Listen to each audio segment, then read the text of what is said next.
Hello दोस्तों, मैं रघु सिसोदिया स्वागत करता हूं आपका अपने चैनल पर। दोस्तों, शेयर बाजार एक ऐसा बाजार है जिसने पता नहीं कितनों को राकेश झुनझुनवाला बना दिया और पता नहीं कितनों को बर्बाद भी कर दिया। अगर आपको शेयर बाजार का शेर बनना है तो किसी के कहने पर नहीं, अपने दिमाग से शेयर को चुनो, क्योंकि जिन अफवाहों पर भरोसा करके आप शेयर का सिलेक्शन करते हो ना, वो अफवाहें बड़ी मछलियां जानबूझकर मार्केट में फैलाती हैं।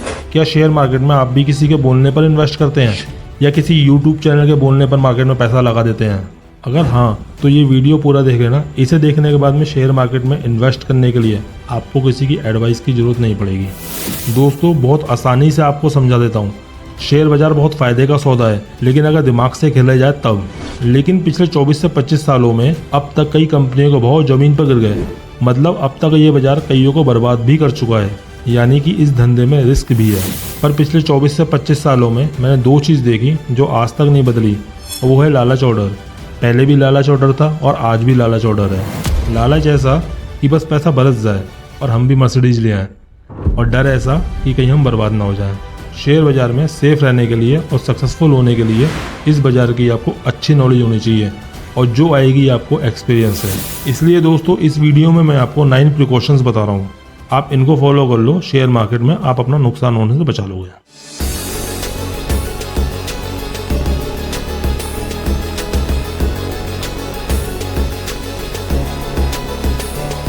पहली सबसे बड़ी लर्निंग है have control over your emotions.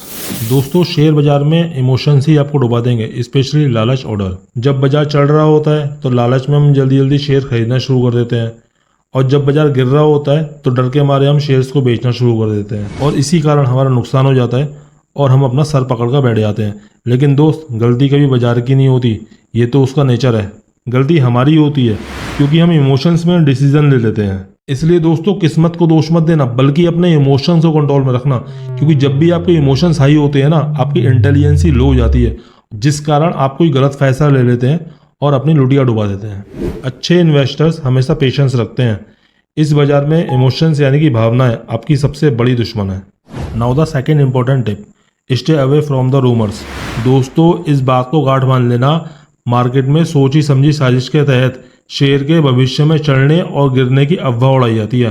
कोई आपको आगे बोलेगा, भैया फलानी कंपनी का शेयर ना 7 से 8 दिन में बढ़ने वाला है, उससे पैसा लगा दो, 1 हफ्ते में पैसा डबल हो जाएगा, इस बात की मेरी गारंटी है। ऐसे आलतू फालतू की खबरें आपको बहुत मिलेंगे, और ज़्यादातर किसी कंपनी को फ़ायदा पहुंचाने के लिए इनमें साजिश होती है। ऐसी अफवाह फैलाने के लिए मार्केट में ग्रुप्स होते हैं, और उन ग्रुप्स के पास में पहले से उस कंपनी के शेयर होते हैं। दोस्तों, उनका मकसद केवल अफवाह फैला के भाव बढ़ाना होता है। जैसे ही भाव बढ़ता है वो शेयर बेच के निकल लेते हैं, और बहुत से सीधे साधे लोग इसमें फंस जाते हैं। इसलिए जो अफवाह उड़ा रहा है ना, उससे पूछ लो, भैया तुमने खुद इस कंपनी के कितने शेयर खरीदे हैं, सच पता पड़ जाएगा आपको।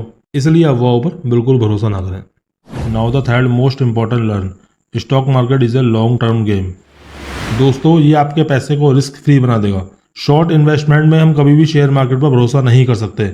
शेयर मार्केट को हमेशा टेस्ट मैच की तरह ही खेलना। T20 की तरह खेला तो आपके विकेट उखड़ने के बहुत ज्यादा चांस है, इसलिए इसको लंबा ही खेलना।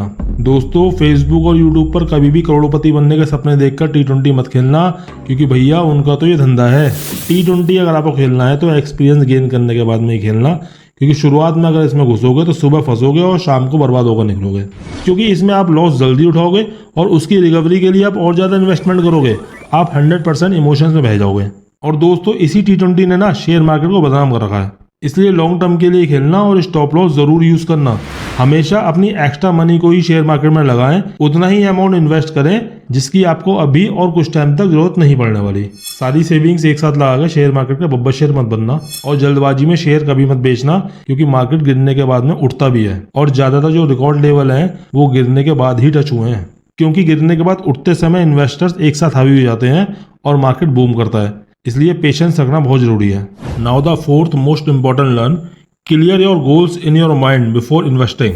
दोस्तों, शेयर मार्केट में सबसे ज्यादा घाटा उन्हीं को होता है जो न्यूज सुनकर इन्वेस्ट कर देते हैं। या 2-3 फेकू बंदे इनको मिल जाए और टिप देकर बोले कि फलाने शेयर में पैसा लगा दो 1 महीने में डबल हो जाएगा, वरना मेरा नाम बदल देना, और वो उन पर टच करके पैसा लगा देते हैं। नाम तो वो उनका बदल नहीं पाते पर बैंक बैलेंस बदल जाता है। दोस्तों, शेयर मार्केट कोई पैसा डबल करने की मशीन नहीं है। अपने दिमाग में एक बात साफ साफ बैठा लो कि अगर आपकी इन्वेस्टमेंट पर मिनिमम 20 से 25% रिटर्न मिल जाए तो सोने पर सुहागा है। इससे ऊपर आपकी किस्मत है। बाकी अगर आपकी इन्वेस्टमेंट आपकी मेहनत की गाड़ी कमाई नहीं है तो आप फेकू और ज्ञानी लोगों की अफवाहों पर विश्वास करके बर्बादी की तरफ कदम रख सकते हैं। दोस्तों, पोस्ट ऑफिस में 11% रिटर्न मिलता है। अगर यहाँ पे आपको 20 से 25% रिटर्न मिल जाए तो मौज ही मौज है। किसी के कहने पर मत खेलो, वरना आपके साथ में खेला होना पक्का है। इसलिए मेरा बोलना है, be clear in your mind before investing what percentage you want from this market.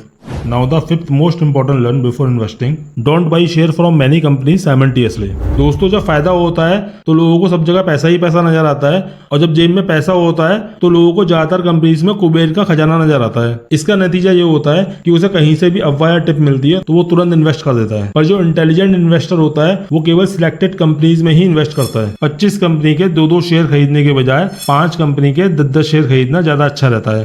अगर आपका बजट 30 से 40 हजार है तो आप 2 से 3 कंपनी के शेयर खरीदें, और अगर आपका बजट 80 से 1 लाख है तो आप 5 से 6 कंपनी के शेयर खरीद सकते हैं। इसका फायदा ये भी है कि आपको ज्यादा कंपनीज पर अपना दिमाग नहीं मानना पड़ेगा और 5 से 6 कंपनीज पर आप आराम से रिसर्च कर सकते हैं। Now the 6th most important learn before investing, the principle of diversification. दोस्तों, ये मोस्ट इंपॉर्टेंट प्रिंसिपल है शेयर मार्केट में इन्वेस्ट करने का।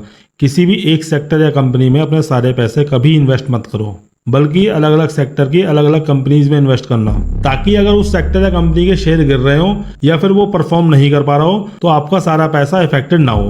अब एग्जांपल के लिए समझ लेते हैं कि आपने अलग अलग सेक्टर की 4 अलग अलग कंपनीज में इन्वेस्ट किया। आपने कुछ पैसा बजाज में लगा दिया, कुछ पैसा सिप्ला में लगा दिया, कुछ पैसा अडानी एनर्जी में लगा दिया और कुछ पैसा भारतीय एयरटेल में लगा दिया। दोस्तों, अब आप गौर से देखना, हमने अपना सारा पैसा एक ही सेक्टर की कंपनी में नहीं लगाया है। कंपनी भी अलग अलग है और सेक्टर भी अलग अलग है। अगर कोई एक किसी भी कारण या सरकारी पॉलिसी आने से डाउन होता है तो बाकी के सेक्टर में लगा पैसा सेफ रहता है। इसलिए इन्वेस्टमेंट हमेशा अलग अलग सेक्टर की कंपनीज में ही करना, रिस्क फ्री रहोगे। Now the 7th very important tip, by shares of only stable companies. दोस्तों, हमेशा अच्छी और स्टेबल कंपनी के शेयर खरीदना। बहुत से लोगों को नुकसान उठाने के बाद में ये बात समझ में आती है, घटिया कंपनी के शेयर अगर सस्ते दामों पर भी मिल जाए तब भी उन पर भरोसा नहीं कर सकते। अपने लोगों के पास में पहले ही लिमिटेड कैपिटल होता है तो छोटी मोटी या घटिया कंपनी में पैसा लगाकर इतना बड़ा रिस्क क्यों लेना। इसलिए शेयर मार्केट में शुरुआत करने के लिए आपको सिर्फ स्टेबल कंपनी को ही सिलेक्ट करना होगा, जिन्होंने पास्ट में अच्छा ग्रो किया हो और अच्छे रिटर्न दिए हो। सीधी सी बात है, उनका बैकग्राउंड अच्छा होना चाहिए। Now the very important learn number 8, invest regularly और मंथली बेसिस। दोस्तों, हर महीने कुछ ना कुछ इन्वेस्ट करने की आदत डालना। रुको, मतलब ये नहीं है कि आपको हर महीने शेयर खरीदने ही खरीदने हैं। मतलब ये है कि जैसे ही आपको बाजार सही मौका दे आपको शेयर खरीद डालना है। अब अगर आपको अपने शेयर मार्केट का दिया लगातार जला के रखना है तो उसमें बार बार तेल डालना ही पड़ेगा। एक बार डाल के छोड़ दोगे तो आपका तो दिया बुझ जाएगा। And the 9th very important tip, fix your target selling price. दोस्तों, बेचने का गोल हमेशा सेट रखो, ज्यादा लालच में मत पड़ना। जिस टाइम आप शेयर खरीद रहे हो उसी टाइम उसे सेल करने के लिए टारगेट सेलिंग प्राइस डिसाइड कर लो। उसके लिए आप कैलकुलेट कर लो कि आपको इस इन्वेस्टमेंट पर 15, 20, 25% जितना रिटर्न निकालना है उतना भाव होने पर निकाल दो। अगर आपकी रिसर्च के हिसाब से प्राइस बढ़ सकता है तब आप उसको होल्ड कर सकते हो, पर उसके लिए उस कंपनी के फ्यूचर प्लान और उस सेक्टर की ग्रोथ पता होनी चाहिए। इसमें आप एवरेजिंग प्रिंसिपल अप्लाई कर सकते हो। मान लो आपने रिलायंस के 500 शेयर 100 के भाव खरीदे। पहले 100 शेयर आप 110 के भाव में निकाल दो, दूसरे 100 शेयर आप 120 के भाव में निकाल दो, तीसरे आप 130 के भाव में निकाल दो, चौथे 100 शेयर आप 140 के भाव में निकाल दो, लास्ट के 100 शेयर आप 150 के भाव में निकाल दो। इसलिए टाइम टाइम पर शेयर जरूर बेचें, क्योंकि यहाँ पे आप प्रॉफिट कमाने के लिए आए हो। दोस्तों, ये वो 9 प्रिंसिपल हैं जिनको फॉलो करके आप शेयर मार्केट में अपने पैरों पर खड़े हो सकते हो और आपको किसी बंदे की एडवाइस की जरूरत नहीं पड़ेगी। आपको पता होगा कि आपको क्या करना है, आपको कैसे शेयर सिलेक्ट करना है, आपको कैसे रिसर्च करनी है। अगर आप ये 9 प्रिंसिपल फॉलो कर लोगे तो आपका पूरा बेसिक क्लियर हो जाएगा। अब शेयर मार्केट में यहाँ से आगे आपको आपका एक्सपीरियंस ही लेके जाएगा। इसलिए शेयर मार्केट में इन्वेस्ट करने से पहले कंपनीज के ऊपर रिसर्च करना शुरू कर दो कि आपको कौन कौन सी कंपनी में पैसा लगाना है। आंख बंद करके किसी भी कंपनी में इन्वेस्ट मत करना, घाटा उठा जाओगे। उम्मीद करता हूँ कि आपको वीडियो पसंद आई होगी। वीडियो पसंद आई हो तो शेयर जरूर करना। अगर आपने चैनल अभी तक सब्सक्राइब नहीं किया है तो आप मेरे साथ में नाइंसाफी कर रहे हैं। चैनल को सब्सक्राइब कर दो, इससे चैनल को ग्रो होने में मदद मिलेगी। यहाँ पे भी आप छोटी सी एक इन्वेस्टमेंट कर सकते हो सब्सक्राइब करके। तो दोस्तों, मिलते हैं फिर अगली वीडियो में। जय हिंद।